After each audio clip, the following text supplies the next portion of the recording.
40,000 50,000 செக்மெண்ட்டில் ஒரு flagship phone வாங்கணும்னு நினச்சிங்கன்னா இப்போதைக்கு சைனீஸ் பிராண்ட் இப்போ OnePlus மாதிரி சைனீஸ் பிராண்டில் மட்டும்தான் அது கிடைக்கும். சில பேர் சைனீஸ் பிராண்ட்லேருந்து ஃபோன்ஸ் வாங்க வேணான்னு நினைக்கிறோம். ஸோ அப்படியே இருக்கையில் இன்றைக்கி Asus அவங்களோட flagship phone Zenfone 7 Pro 2 launch பண்ணியிருக்காங்க. இந்த ரெண்டு ஃபோன்ஸ்லேயும் ஸ்பெக்ஸ் தாறுமாறாக இருக்குது. OnePlus 8 Proவோட இதால் கம்பீட் பண்ண முடியும். அது மட்டும் இல்லாமல் போன வருஷம் வந்த 6Gயோட நிறைய விஷயம் அப்கிரேட் பண்ணியிருக்காங்க. ஸோ என்ன அப்கிரேட்ஸ் இந்த ஃபோன்ஸில் இருக்குது, ஏன் இது தாறுமாறான ஃபோன்ஸ், இந்த வீடியோவில் பார்ப்போம். ஹே கைஸ், என் பேர் ஆஷ், நீங்கள் பார்த்துட்டு இருக்கிறது C4 Tech தமிழ். வீடியோ பிடிச்சிருந்துச்சுன்னா மறக்காமல் கீழே இருக்க தம்ஸ் அப் பட்டன், சப்ஸ்கிரைப், பெல் ஐகான்ஸ் இதெல்லாம் ப்ரெஸ் பண்ணுங்கள். இப்போ நம்ம வீடியோக்கு போவோம்.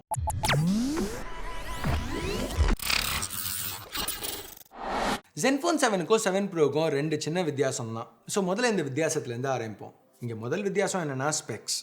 Zenfone 7ல் ஃப்ளாக்ஷிப் Snapdragon 865 சிப், 6GB RAM, 128GB ஸ்டோரேஜ் கொடுத்துருக்காங்க. 7 Proவில் இன்னும் ஃபாஸ்ட்டான 865+ சிப், 2 extra GB RAM, so 8GB RAM, அப்புறம் டபுள் ஸ்டோரேஜ் 256GB ஸ்டோரேஜ். இங்கே யூஸ் பண்ணியிருக்க டெக்னாலஜி என்னமோ அதே தான். ஸோ ரெண்டுத்துலேயுமே LPDDR5 RAM, UFS 3.1 storage, so எல்லாமே பெஸ்ட்டாக பண்ணியிருக்காங்க. இன்னொரு விஷயம் இங்கே Asus என்ன நல்லா பண்ணியிருக்காங்கன்னா, Zenfone 7 Pro ரெண்டுத்துலேயுமே micro SD support, dedicated micro SD support எடுத்துகிட்டு வந்திருக்காங்க. இப்போ உதாரணத்துக்கு OnePlus ஃபோன்ஸ் மாதிரி எந்த ஃபோன்ஸ்லையும் இந்த செக்மெண்ட்டில் நம்ம பார்க்குற ஃப்ளாக்ஷிப் ஃபோன்ஸில் ஜென்ரலாக மைக்ரோஎஸ்டி இருக்காது. அப்படியே இருந்துச்சுனாலும் டெடிகேட்டட் ஸ்லாட் கண்டிப்பாக எந்த பிராண்ட்ஸும் கொடுக்கறதில்ல. ஸோ இங்கே ட்ரிபிள் ஸ்லாட் இருக்கிறது ஒரு மேஜர் பாசிட்டிவ். ஓகே, இப்போ நம்ம வித்தியாசத்தை பற்றி பார்த்துட்டு இருந்தோம். ஸோ ரெண்டாவது வித்தியாசத்துக்கு வருவோம். இது கேமராஸில். இப்போ சென்சர்ஸ் என்னமோ ஒரே சென்சர்ஸ் தான் ரெண்டுத்துலேயும். ப்ரைமரி சோனியோட IMX686 சென்சர், நிறைய ஃபோன்ஸில் பார்த்தது தான். 64 மெகாபிக்சல் சென்சர், இது ஒரு f1.8 லென்ஸோடு வருது. ரெண்டாவது சோனி IMX363 சென்சர், இது ஒரு 12 மெகாபிக்சல் சென்சர், இது அல்ட்ரா வைட் லென்ஸோட பேர் பண்ணியிருக்காங்க. இந்த அல்ட்ரா வைட் லென்ஸுக்கு 113 degree field of view.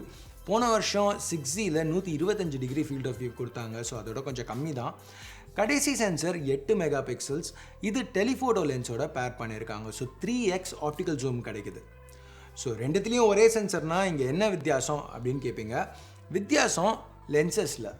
Primary, telephoto ரெண்டுத்துலேயுமே ஆப்டிக்கல் ஸ்டேபிலைசேஷன் கொடுத்துருக்காங்க ப்ரோ வேரியண்ட்டில். ஆனால் ரெகுலர் Zenfone 7ல் வெறும் எலக்ட்ரானிக் ஸ்டேபிலைசேஷன் மட்டும்தான். ஸோ அவ்வளோதான் இந்த ரெண்டு ஃபோன்ஸ்க்கும் வித்தியாசம், வேறு எதுவுமே கிடையாது. மற்ற எல்லாமே ஒரே மாதிரி ஐடென்டிக்கலாக தான் இருக்குது. கேமரா சாஃப்ட்வேர் அப்படின்னு பார்த்தீங்கன்னா ரெண்டு ஃபோன்ஸ்க்குமே டீட்டெயில்டு மேனுவல் மோட் கொடுத்துருக்காங்க. ஸ்டில் இமேஜஸ்க்கும் சரி, வீடியோக்கும் சரி, ரெண்டுத்துக்குமே மேனுவல் மோட் இருக்குது. 8K வீடியோ 30 FPSல சப்போர்ட் கொடுத்துருக்காங்க. இப்போது கேமராவை நம்மளால் ஃப்ரண்ட்டில் ஃப்ளிப் பண்ண முடிகிறதுனால 8K வீடியோ செல்ஃபீஸ்க்கு கூட நம்ம எடுக்க முடியும். ஸோ அட்லீஸ்ட் அடுத்த ஒரு 2 வருஷத்துக்கு வேறு எந்த ஃபோன்லேயுமே 8K செல்ஃபீஸ் வராதுன்னு தான் நினைக்கிறேன். ஸோ 8K செல்ஃபீஸ் இந்த ஃபோனில் மட்டும்தான் எடுக்க முடியும். இப்போது ஃப்ளிப்பை பற்றி பேசல. இந்த ஃப்ளிப் மாடியூல் போன வருஷம் வந்த ஃப்ளிப் மாடியூலோட இன்னும் தரமான மாடியூல் அப்படின்னு Asus சொல்கிறாங்க. இப்போ 6G, Zenfone 6 ரெண்டு பேர்லேயும் இந்த ஃபோனை விற்றாங்க, போன வருஷம் வந்தது. இதில் உள்ள ஃப்ளிப் மாடியூல் நல்லா தான் இருந்துச்சு. இப்போ Asus எல்லா இடத்துலையுமே ஸ்டாக்ஸ் ஃபுல்லுத்தையுமே விற்றுட்டாங்க. ஆனாலும் இப்போ நெட்டில் தேடி பார்த்தீங்கன்னா கூட நிறைய கன்சியூமர் கம்ப்ளைண்ட்ஸ் எதுவும் வரல. இங்கே மாடியூல் உடஞ்சிருச்சு, இந்த மோட்டரைஸ்ட் மெக்கானிசமில் பிரச்சனை, அந்த மாதிரி எதுவும் நம்ம பெருசாக கேள்விப்படல. ஸோ 7 Pro இதில் கூட இந்த மாடியூல்ஸ் நல்லா இருக்கணும்னு தான் எதிர்பார்க்குறோம். டியூரபிலிட்டி பிரச்சனையாக இருக்கக்கூடாது. ப்ளஸ் இந்த மாடியூல்ஸ் இன்னும் ஃபாஸ்ட்டாகவும் ஒர்க் ஆகுது. ஓகே, இது வரைக்கும் நல்ல விஷயத்தை பற்றி மட்டும் பேசிகிட்டு இருந்தோம். இப்போ எனக்கு இந்த Zenfone 7 சீரீஸில் பிடிக்காத ஒரு விஷயத்தை பற்றி பார்ப்போம். வெயிட். போன வருஷம் ROG Phone 2 ஸ்பெக்ஸ் டாப்பாக இருந்துச்சு. கேமிங்காக எய்ம் பண்ணி எடுத்துகிட்டு வந்த ஃபோன் 240 கிராம் வெயிட். ஆனால் இன்னும் கொஞ்சம் போர்ட்டபுளாக, இன்னும் கொஞ்சம் லைட் வெயிட் ஒரு ஃபோன் வேணும்னா Asus 6G இருந்துச்சு. 190 gram wait, 50 gram wait difference இருந்தது ரெண்டுத்துக்கும் நடுவில். இந்த வருஷம் Asus Zenfone 7 சீரீஸில் வெயிட்டை 230 கிராம் ஆக்கிட்டாங்க. ஸோ இருக்கிற எல்லா ஃப்ளாக்ஷிப்ஸ்லையுமே இது கொஞ்சம் ஹெவியான ஃப்ளாக்ஷிப் தான். ROG ஃபோன் ஏற்கனவே அதே 240 கிராமில் தான் இருக்குது. ஸோ 7 சீரீஸில் அஃப்கோர்ஸ் இந்த வெயிட் ஏற்றுனதுக்கு காரணம் இருக்குது, இல்லைன்னு சொல்ல. சும்மா வெயிட் ஏற்றிட்டாங்க, பில்ட் நல்லா இல்லைன்னு ஒன்றும் நான் சொல்லலை. ஆனாலும் ஃபோன் கொஞ்சம் லைட்டாக கொடுத்துருந்தா நல்லா இருந்திருக்கும். அட்லீஸ்ட் 7 Pro ரெண்டு ஃபோன் இருக்கையில் ரெண்டுத்தில் ஒரு வேரியண்ட்டாவது இன்னும் கொஞ்சம் லைட்டாக எடுத்துகிட்டு வந்திருந்தா, கொஞ்சம் சின்ன டிஸ்பிளேயோட கொஞ்சம் பேட்டரி கெப்பாசிட்டி கட் பண்ணி எடுத்துகிட்டு இருந்தால் கூட பரவாயில்ல. லைட் ஃபோன்ஸ் பிடிச்சவங்களுக்கு ஒரு ஆப்ஷன் கொடுத்துருந்தாங்கன்னா நல்லா இருந்திருக்கும்.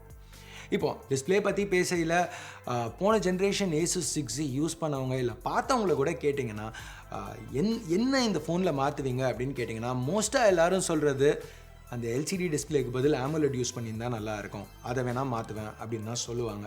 இப்போ அந்த டிஸ்பிளேயில் எந்த குறையும் கிடையாது, இது ஒரு தரமான நல்ல எல்சிடி பேனல் தான், பிரைட்டான பேனல், டிஸ்ட்ரப்ஷன்ஸ் எதுவும் இல்லாமல், நாட்ச் இல்லாமல், பஞ்ச் ஹோல் இல்லாத ஒரு நல்ல பேனல் தான். ஆனால் இப்போ வர AMOLED பேனல்ஸ் தான் ரொம்ப பாப்புலராக இருக்குது.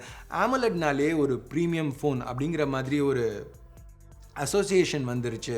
ஸோ ஃப்ளாக்ஷிப் ஃபோன்ஸுன்னு வரையில் AMOLED ரொம்பவே முக்கியமாக இருக்குது. ஸோ அதனால Asus இப்போ எல்சிடியை ரிமூவ் பண்ணிவிட்டு அதுக்கு பதிலாக சாம்சங்கோட AMOLED பேனல் இங்கே யூஸ் பண்ணியிருக்காங்க. இதில் ரெஃப்ரெஷ் ரேட்டையும் இன்க்ரீஸ் பண்ணியிருக்காங்க. இந்த AMOLED பேனலுக்கு 90 Hz ரெஃப்ரெஷ் ரேட் இருக்குது. இப்போ வர ஃப்ளாக்ஷிப்ஸ் எல்லாத்துலேயுமே அட்லீஸ்ட் 90 Hz தேவையாக தான் இருக்குது.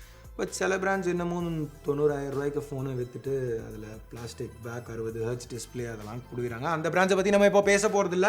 அது என்ன பிராண்ட்னு தெரிஞ்சதுன்னா கீழே கமெண்ட்ஸில் சொல்லுங்கள். பட் அதை பற்றி நம்ம இப்போ பேச போகிறதில்ல, கண்டிப்பாக பேச போகிறதில்ல. இப்போ நம்ம திருப்பி Asus Zenfoneக்கு வருவோம். இதில் டிஸ்பிளே சைஸ் கொஞ்சம் பெருசாக இருக்குது, 6.67 inches. ரெசல்யூஷன் அதே தான், Full HD+. ரெஸ்பான்ஸ் டைம் இன்னும் பெட்டராக இருக்குது, 1 millisecond, 200 Hz touch sampling. So Asus இந்த டிஸ்பிளே டெக்னாலஜிக்கு இங்கே இன்னும் அட்டென்ஷன் கொடுத்துருக்காங்க. இப்போ ஜென்ரலாக போன வருஷம் வரைக்கும் பார்த்தீங்கன்னா ROG phone gaming flagship, Zenfone series அவங்களோட காமனான ஒரு ஃப்ளாக்ஷிப் ஃபோன். பட் இப்போ ROG ஃபோன் கேமர்ஸ்க்கு மட்டும் இல்லாமல் அதில் சில ஃப்ளாக்ஷிப் மற்ற ரெகுலரான ஃப்ளாக்ஷிப் ஃபீச்சர்ஸ் எடுத்துகிட்டு வந்திருக்காங்க. இந்த வருஷம் பார்த்தீங்கன்னா கேமராஸ் இன்னும் கொஞ்சம் இம்ப்ரூவ்டாக அதில் எடுத்துகிட்டு வந்திருந்தாங்க. அதே மாதிரி இப்போ ரெகுலர் Zenfoneல வெயிட் இன்க்ரீஸ் பண்ணி இந்த டிஸ்பிளே ரெஃப்ரெஷ் ரேட்டை இன்க்ரீஸ் பண்ணி கொஞ்சம் கேமர்ஸ்க்காகவும் கேட்டர் பண்ணுறாங்க. ஸோ 2 சீரீஸ்லேயுமே இருக்கிற நல்லதை மாற்றி எடுத்துகிட்டு வந்துட்டுருக்காங்க. இப்போது கேமிங் பற்றி பேசையில் 5000 mAh பேட்டரி இன்னும் ரீட்டைன் பண்ணியிருக்காங்க. ஆனால் சார்ஜரை இங்கே இம்ப்ரூவ் பண்ணியிருக்காங்க. இப்போ 30 வாட் சார்ஜர், இதை யூஸ் பண்ணி 0 to 60 34 நிமிஷத்தில் சார்ஜ் பண்ண முடியும்னு Asus சொல்கிறாங்க. 0 to 100 90 நிமிஷத்தில் சார்ஜ் பண்ணலான்னு சொல்கிறாங்க. ஸோ 5000 mAh பேட்டரிக்கு கண்டிப்பாக இது ஓகே தான். சாஃப்ட்வேர்னு வரையில் எதுவும் புதுசாக கிடையாது, Android 10 தான் எல்லா ஃபோன்ஸ்லேயும் வர மாதிரி. இங்கே ZenUI 7 அதுக்கு மேலே கொடுத்துருக்காங்க. ZenUI ஒரு ஐட்ரேஷன்லையுமே ஒரு வெர்ஷன்லையுமே இன்னும் அப்படியே ஸ்டாக் ஃபீச்சர்ஸ் அதில் இம்ப்ளிமெண்ட் பண்ணிகிட்டே வராங்க. ஸோ ZenUI ரீசெண்டாக ரொம்ப ஸ்டேபிளாக இருந்திருக்கு, இதுலேயும் ரொம்ப ஸ்டேபிளாக இருக்கும்னு எதிர்பார்க்குறோம். இனிஷியல் ரிவ்யூஸ் வரதை வச்சு பார்க்கையில் இப்போ US யூரோப்லலாம் சில பேருக்கு ரிவ்யூ யூனிட்ஸ் அனுப்ப ஆரம்பிச்சிட்டாங்க. ஸோ அங்கேருந்து வர ரிவ்யூஸை வச்சு பார்க்கையில் சாஃப்ட்வேர் எக்ஸ்பீரியன்ஸ் நல்லா இருக்குங்கிற மாதிரி தான் தெரிய வருது. ஒரு விஷயம் மட்டும் Zenfone 7 சீரீஸில் டவுன்கிரேடாக இருக்குது. இது என்னன்னு பார்த்தீங்கன்னா ஆடியோ. இன்னமும் ஸ்டீரியோ ஸ்பீக்கர்ஸ் கொடுக்குறாங்க. Asusங்கிறதுனால கண்டிப்பாக இது லவுடான ஸ்பீக்கர்ஸாக தான் இருக்கும்னு எதிர்பார்க்குறேன். அதில் எதுவும் குறை சொல்லிக்கிற மாதிரி இல்லை. ஆனால் அந்த ஹெட்ஃபோன் ஜாக்கை கட் பண்ணிட்டாங்க, அது ஒரு நெகட்டிவ். வேறு என்ன கட் பண்ணியிருக்காங்கன்னு பார்த்தீங்கன்னா பின்னாடி உள்ள ஃபிங்கர் பிரிண்ட் ஸ்கேனர், அப்புறம் அந்த ஸ்மார்ட் கீ. ஆனால் அதுக்கு ஒரு சொல்யூஷன் கொடுத்துருக்காங்க. ரெண்டுத்தையும் சேர்த்து வச்சு அந்த பவர் பட்டன்லேயே எடுத்துகிட்டு வந்துட்டாங்க. ஃபிங்கர் பிரிண்ட் ஸ்கேனர் இப்போ அந்த பவர் பட்டனில் இருக்குது. இந்த பவர் பட்டனை ஒரு ஸ்மார்ட் கீயாகவும் யூஸ் பண்ண முடியும். ஸோ டெக்னிக்கலாக இந்த பட்டனை ப்ரெஸ் பண்ணையிலேயே உங்கள் ஃபிங்கர் பிரிண்ட்டை ஸ்கேன் பண்ணி உங்களுக்கு வேணுங்கிற ஆப்பை லான்ச் பண்ண வைக்க முடியும். ஸோ இது நம்ம மற்ற ஃபோன்ஸில் பார்த்ததில் கொஞ்சம் வித்தியாசமாக இம்ப்ளிமெண்ட் பண்ணியிருக்காங்க. என்ன தான் பண்ணியிருந்தாலும் எனக்கு என்ன கேட்டிங்கன்னா under display finger print scanner கொடுத்துருந்தா பெட்டராக இருந்திருக்கும். பட் இதுதான் கொடுத்துருக்காங்க. எனிவே இப்போ ப்ரைஸிங்னு பார்த்தா நிறைய விஷயங்கள் இங்கே புதுசாக எடுத்துகிட்டு வந்திருக்கிறதுனால Asus இந்த தடவை ப்ரைஸையும் இன்க்ரீஸ் பண்ணியிருக்காங்க. அட்லீஸ்ட் தாய்வானில் இப்போதைக்கு அங்கே மட்டும் தான் ப்ரைஸ் அனௌன்ஸ் பண்ணியிருக்காங்க.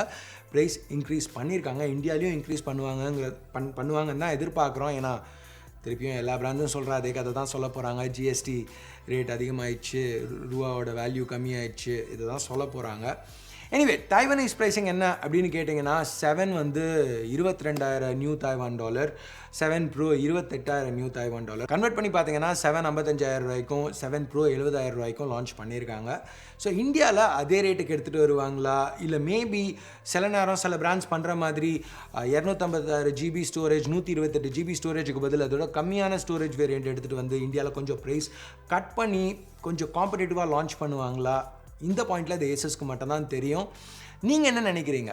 என்ன ப்ரைஸ் கரெக்டாக இருக்கும் இந்த Zenfone 7க்கும் 7 Proக்கும்? உங்கள் கருத்தை கீழே உள்ள கமெண்ட் செக்ஷனில் சொல்லுங்கள். அது மட்டும் இல்லாமல் இந்த ஃபோன்ஸை பற்றி நீங்கள் என்ன நினைக்கிறீங்க? இந்த ஃபோன்ஸால் OnePlus 8 8 Pro கம்பீட் பண்ண முடியும் நீங்கள் நினைக்கிறீங்களா? இந்த இது வரைக்கும் இந்த பாயிண்டில் நிறைய பேர் சைனீஸ் ஃபோன்ஸ் வாங்க வேணாம்னு நினைக்கிறோம். ஸோ அப்படி இருக்கையில் அந்த சைனீஸ் ஃபோன்ஸ்க்கு பதிலாக இந்த தைவனீஸ் ஃபோனை சூஸ் பண்ணுவீங்களா? உங்கள் கருத்தை திருப்பியும் அந்த கமெண்ட் செக்ஷன் மூலமாக எனக்கு சொல்லுங்கள். ஸோ அவ்வளோதான் இந்த வீடியோவுக்கு. பிடிக்கல என்ன நினைக்கிறீங்களோ அதை வேஸ்ட் பண்ணி தம்ஸ் அப் இல்லை தம்ஸ் டவுன் பட்டனை ப்ரெஸ் பண்ணுங்கள். சப்ஸ்கிரைப் பண்ணலன்னா சப்ஸ்கிரைப் பட்டன் ஏற்கனவே சப்ஸ்கிரைப் பண்ணியிருந்தீங்கன்னா பக்கத்தில் உள்ள பெல் ஐக்கான் அதையும் ப்ரெஸ் பண்ணுங்கள். அப்போ தான் நான் போடுற வீடியோஸை நீங்கள் மிஸ் பண்ணாமல் பார்க்க முடியும். அடுத்த வீடியோவில் உங்களை திருப்பி சந்திக்கிற வரைக்கும் என் பேர் ஆஷ். நீங்கள் பார்த்துட்டு இருக்கிறது C4 Tech Tamil. Have a nice day. Bye.